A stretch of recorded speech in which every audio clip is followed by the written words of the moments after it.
Hi Ollie, thanks a million for talking to mybliss.co.uk. No problem. How are you doing? I'm very well, thank you, very well. Good. So Please Don't Let Me Go is coming out soon. You co-wrote it. Yeah. Is it about anyone in particular? It's basically, well, it was about a girl actually, because we was writing it about something that happened sort of early this year.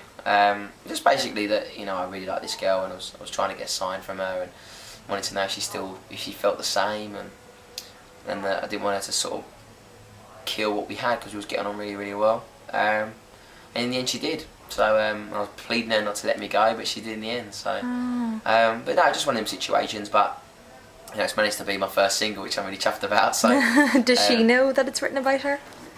Maybe not, probably not. But she might have an inkling it might be about her because you know I have been writing about a lot of songs. So, but she hasn't been in contact. So. Oh.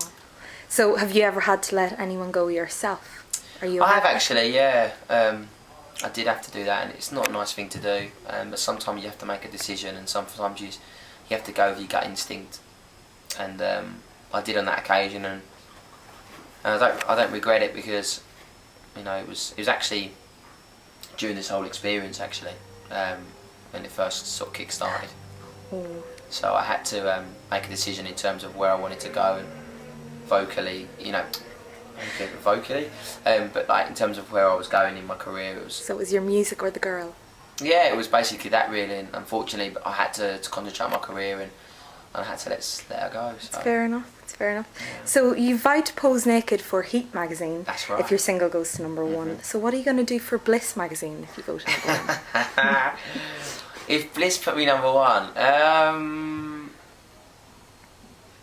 you could pose with a bit more clothes on.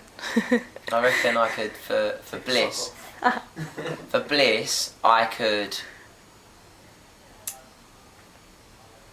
I'll take the reporters. I'll take whoever interviews me out for dinner. Ooh, yes, yes.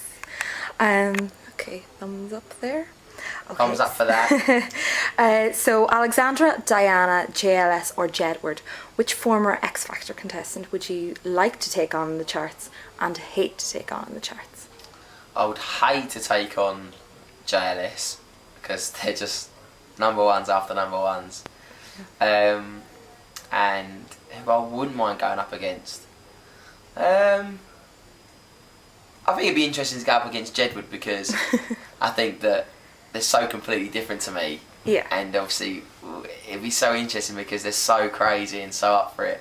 They'd be interesting to see what kind of lengths they'd go to get number one because they're just as crazy as me. So it'd be quite interesting to see. But yeah, no, I'd like to. I wouldn't want to go up against JLS because they're too good, and I just love the lads anyway, and I wouldn't want to go up against them. But with Jedward, I think it'd be interesting to go up a good tussle in the charts with him because they are a bit crazy. So. Yeah, I'd like to see that. JLS are fond of getting their chests out. They show a lot of heavage. And I think I remember on the X Factor that you ripped open your shirt. I did indeed. And how much chest is too much chest?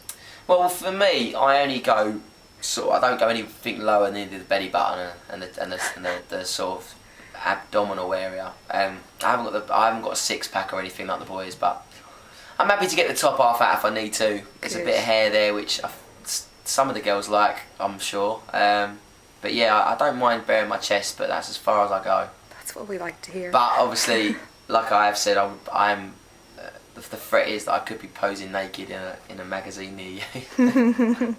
Can't wait to see that. So, did you ever have a snog in the X Factor house? No snogs in the X Factor house for me. No. I wish I could say I did. I wish there was a story I could tell you, but I didn't get a snog off anyone in the house, no. Okay, so if you had to get an imaginary snog, so let's play Snog, Marry, Avoid with Danny, Cheryl and Stacey Solomon. Snog, marry or avoid? Yeah. With them three? Yeah. Oh my god. I'll tell you what my answer would be. I'd snog all of them. I'd marry them all. And I'd probably avoid them all as well. You'd have to because avoid them all. I'd be so embarrassed.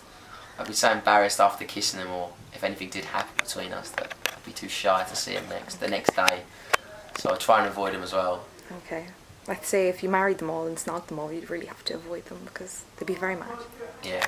I don't really know actually. The reason I say that is because I think they're all really attractive. They're all marriage material, so I can't really avoid any of them because they're so damn sexy. So unfortunately, there's no avoiding them three. Okay, so I always find Stacey quite hard to understand. How did you understand her when she spoke? Stacey's great. I mean, on the X Factor, Stacey was very like, on the actual live show, she was very excitable, like oh, because the way she is. But actually, off camera, she's very like, she's not normal, but she's a little bit more less excitable. So she's relaxed, and you can probably have a conversation. I'm from Essex, so I can understand Stacey very quickly. But she's great. So are you going to watch this year's X Factor? yes, I'm watching this year's X Factor without a doubt.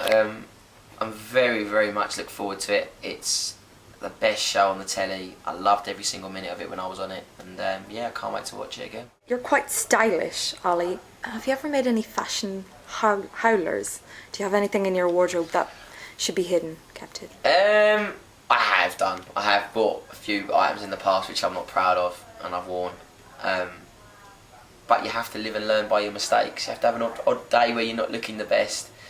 I've worn a few things, I think, in recent pictures I've seen, and I think on the X Factor I wore some hideous purple cardigan that just looked horrendous a few times. But you do that, you live and learn by what you wear, and lucky enough now I can get a bit of guidance off a few people, but I'm quite happy. 99 times out of 100 I'm happy. Do you have a stylist now?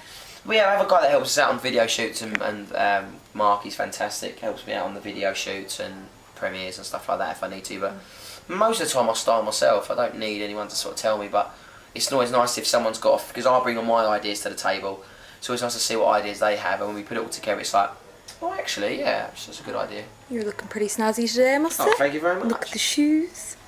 Okay, so rumours have it you're quite fond of getting a fake tan on the X Factor.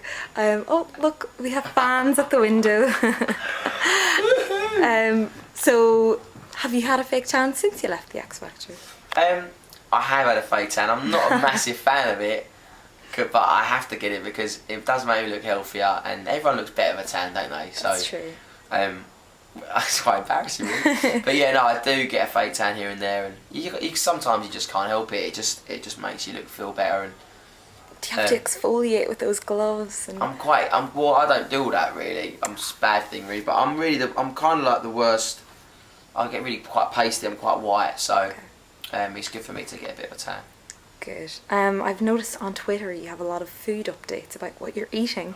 Are you obsessed with food? I'm not obsessed with food. I just, people ask what you're doing, and like sometimes that's probably the most interesting part of my day is eating. But sometimes I'm not allowed to tell people what I'm doing because obviously it might be a TV performance or interviews or something. So I can't really tell people what I'm doing, so the most interesting part to talk about is me eating, really. And what's your favourite food? Favourite food is, at the moment, I love chicken Caesar salads. I'm obsessed with a Caesar salad. I can't get enough. And I can't get enough of eating chocolate peanuts if I get a chance either. I'm obsessed with chocolate peanuts. And what would you cook a girl if you were bringing her on a date to your house? If I cook her something, I'd cook her a nice bit of steak. Nice peppercorn sauce. It's very sort of traditional English. Bit of steak, potatoes, maybe a bit of mash, bit of nice salad. With a nice dressing. Some nice sort of cooked vegetables. Are you a dessert man? Yes, I do love a dessert. I'm obsessed with Nando's desserts. The cheesecake and the chocolate fudge cake. Oh. The carrot cake. So now you're a celeb, have you been handed the Nando's gold card? I haven't been handed the loyalty card yet, no. The JLS boys keep rubbing it in because they've got one, so I'm a bit annoyed about that, but hopefully I'll get one in the future.